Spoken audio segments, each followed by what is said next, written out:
Hey everyone, my name is Dr. Dolores Tarver. I'm a licensed psychologist here in Georgia, and it is time for the Tea. Tea Time with Dr. Tarver was created as an opportunity to promote wellness. It is not intended to be a substitute for therapy, but more a mechanism for people to be able to utilize the strategies that we discuss in this podcast to be able to help propel you toward your best level of wellness. So, today we're going to be talking about something that I know will probably resonate for a lot of you.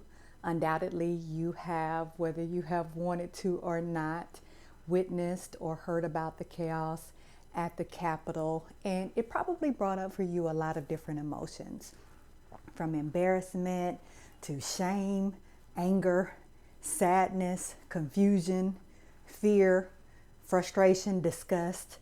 And I think a lot of people are just trying to figure out what in the world happened in that situation. You might have wanted to talk to your friends or your colleagues or your family members about it and even weigh in on what you think should be the next course of action to be able to either prevent a situation like that from occurring again, or to be able to address whatever anxieties you may have about what may be coming toward your own city. And like you, I was having a conversation with my co-host of In Our Own Defense, attorney Anthony Winters, and he posed this question to me. He asked me, what do we tell our children?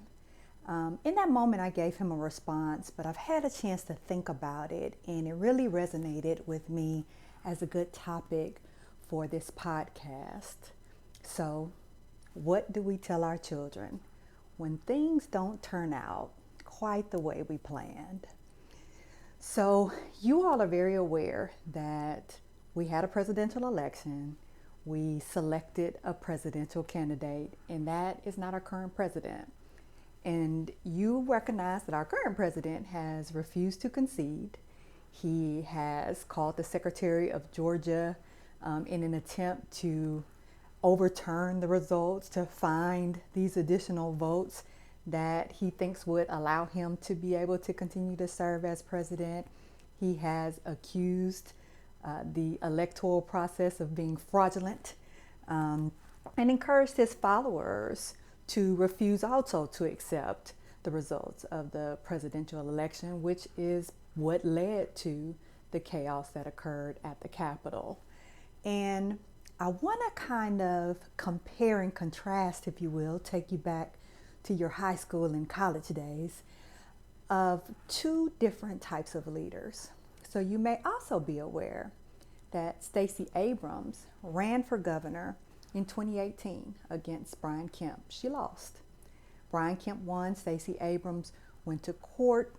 She filed a lawsuit to petition to have votes counted that had been thrown out because they didn't have a signature, for votes to be counted of people that were registered in one county and voted in another county, for votes to be counted that were missing information like a date of birth, but also because there were people whose names were dropped from the rolls and they had no idea, right? But ultimately, she conceded that she did not win.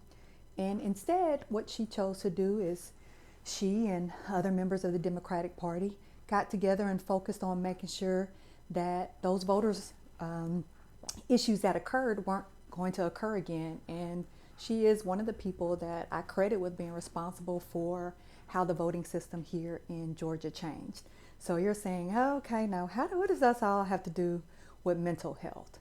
Well, I think it's important to bring that up because those are two examples of how people essentially dealt with failure, how people dealt with when things did not work out in the way that they planned. They both ran for an election, they both did not win, and they both did things as a result of them not winning.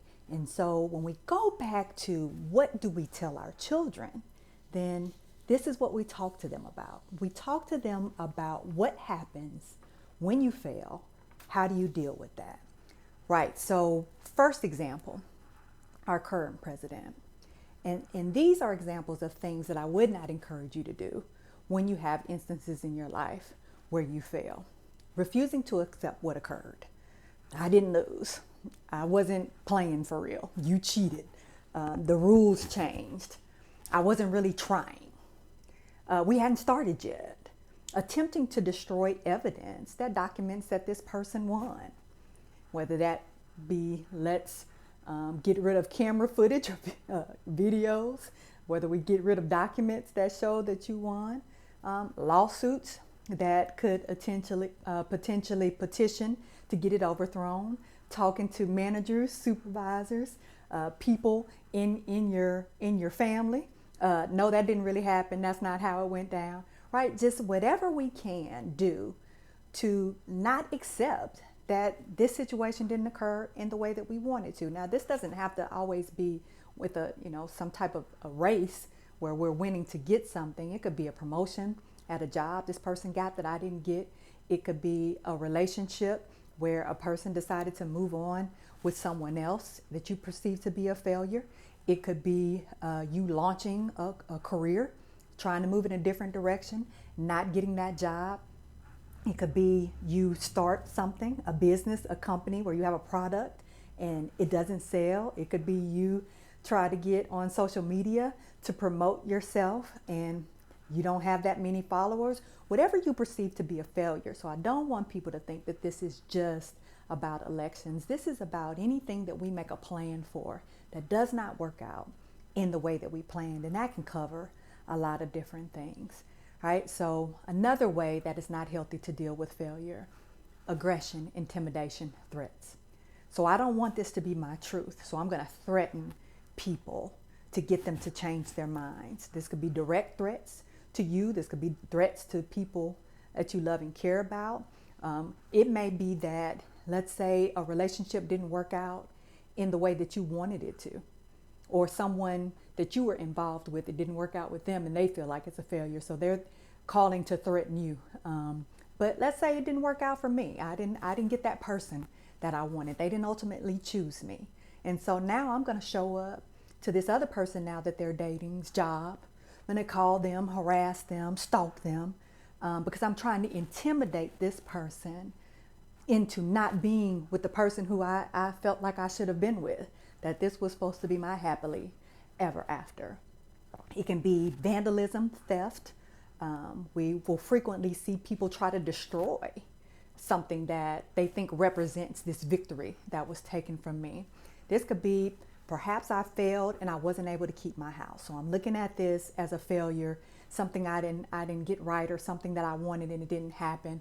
This foreclosure happens. So I go in and I vandalize this home so that the next people, they can enjoy it, right? That's an example of not accepting it. Tell other people not to support you. So let's say we both launch a hair business. You all know I like a good hairstyle. And that didn't work out for me, but yours did. So you're over here and you're winning. You're selling tracks and wigs and all kinds of things over here. And I haven't been able to get my business off the ground. So I tell people don't support you, right? I start tearing you down publicly in front of other people. I start putting stuff on social media. Those products come from a different country and I've heard people get headlights from them, right? Just so we don't have this competition anymore. The attempt to tear down what this other person is doing. We saw this in the Senate runoffs here in Georgia.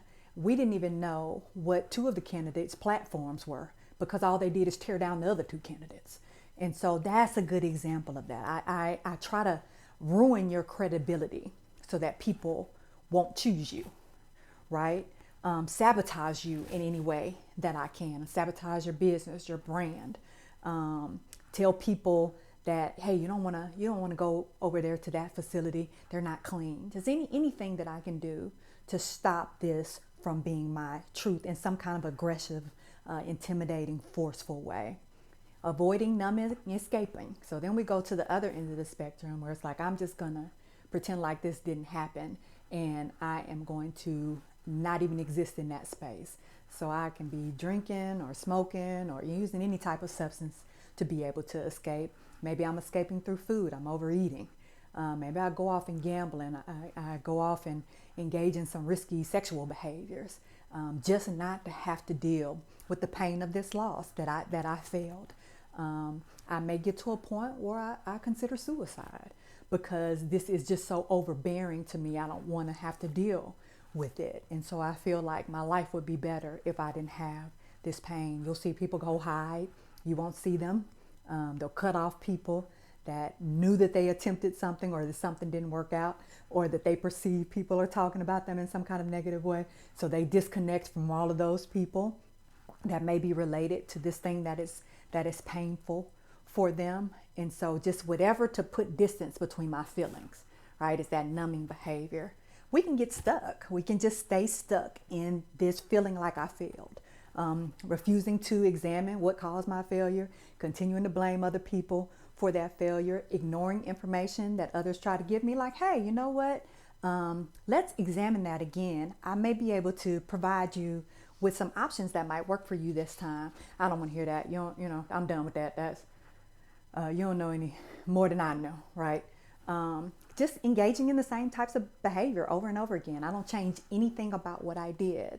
So I recognize that something didn't work, but I continue to try the same stuff, and it just continues not to work over and over again.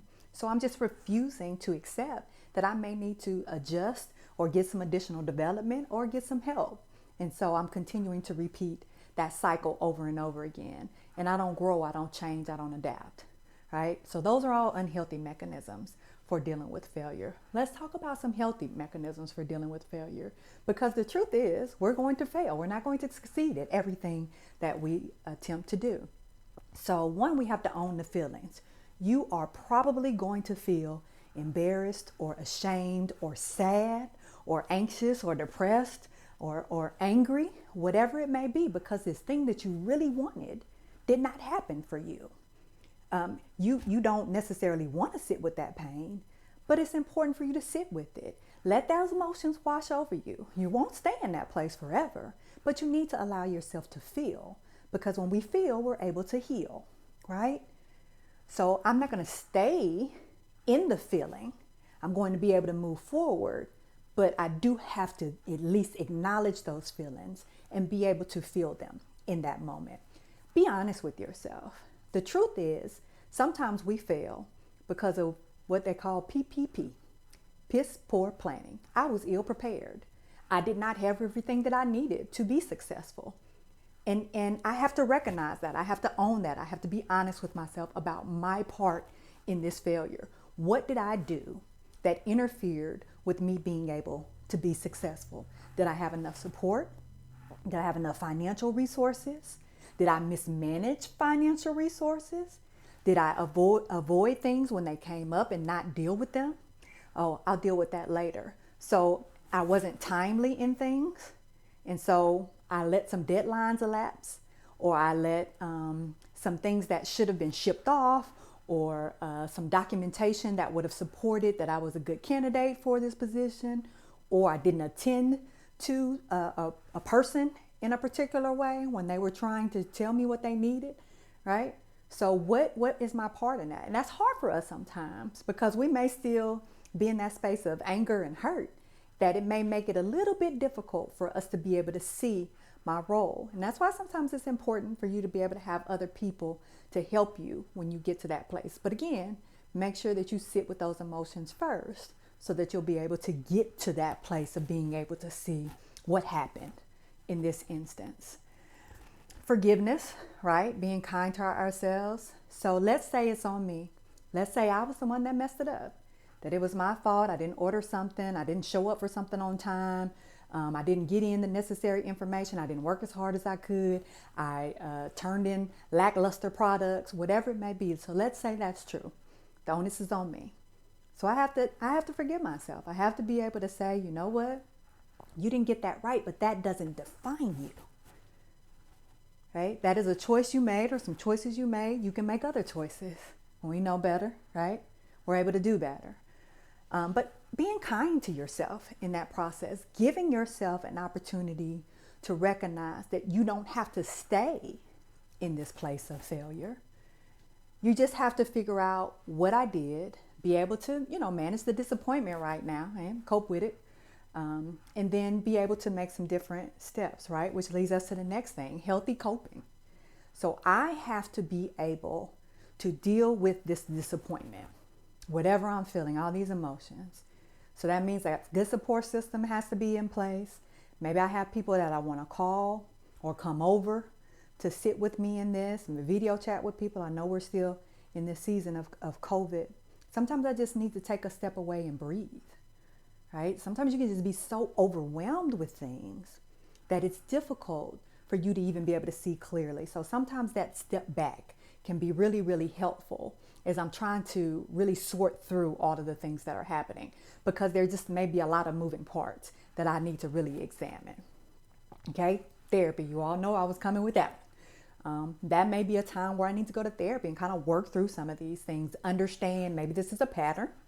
So I need to recognize what pattern I have. Am I sabotaging myself? Am I interfering with my own ability to be successful? Maybe I'm not doing it on purpose, but I don't realize I have underdeveloped skills. And then sometimes we just need to soothe those senses. So I might want to do some calming things. Water is one of my favorite calming rituals. Definitely do a lot of meditation and prayer in the shower because it's a quiet space, it's a safe space, it's warm space, and usually a space where I'm not going to get interrupted, right? So that's a time to really kind of sit with me if I'm just feeling unsettled. But there's other senses you can engage: visually, auditory. We've talked about different podcasts, different sounds that can be soothing, different touches that can be soothing. So being able to utilize some of those things in the moment as I'm trying to work through just that emotional, overwhelmed feeling that I may have going on right now. It's important that we challenge our distortions, because sometimes you can get so stuck in beating yourself up about this failure that's going to be your hindering factor for trying to move forward. Separate those behaviors from your worth. Your worth is not determined by whether you succeeded in this endeavor or failed at this endeavor. Your worth is about who you are, your purpose, what you give. And we all have a purpose. We all have worth. Recognizing you can survive this failure. That's an important part of our self-talk. I am going to be able to handle this. It may be a setback. I may have to make some adjustments. I may have to let some stuff go. Some stuff may have been taken. But I will be able to recover as soon as I'm able to get a strategy in place. And understanding that failure is a part of trying things, right? So it's true, if I don't try, I won't fail. But it's also true that I won't succeed at anything. I won't grow if I don't try either.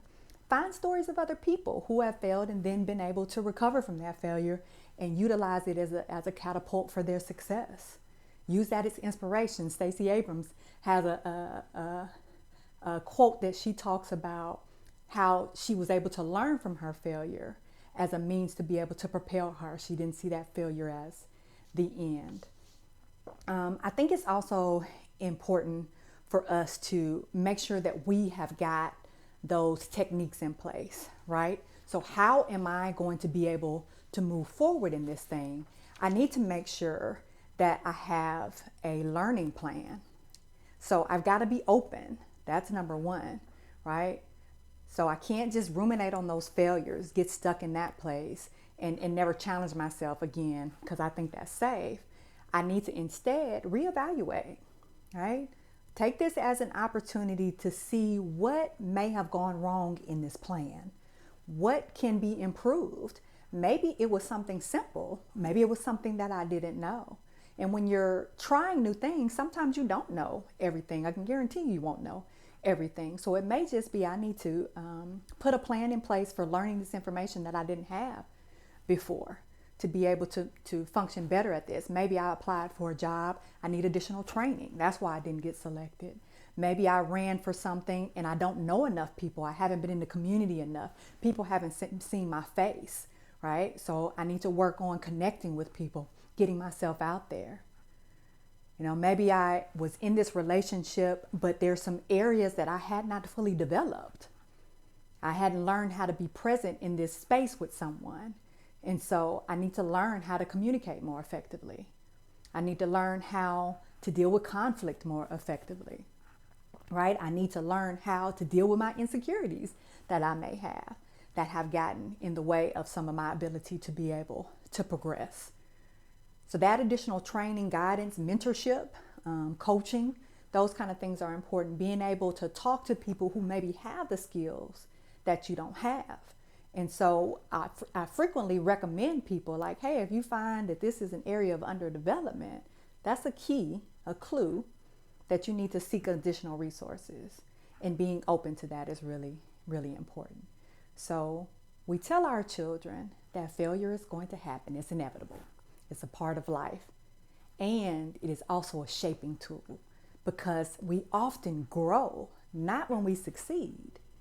We often grow when we fail, because that is when we truly tap into the strength that we have. That ability to be able to persevere through difficult times is what allows us to be able to get to that goal, that consistency, that training, that reevaluating the plan. That's Stacey Abrams, right? So that progression propels me to new goals I didn't even realize were a part of my goals. But that failure, had I not had it, would not have allowed me to be able to move in the direction that I'm in now. Whereas if I do what our current president is doing, then there's just chaos and destruction around me. The good thing is you get to choose your own path. So choose well, be kind to yourself, and most of all, be encouraged.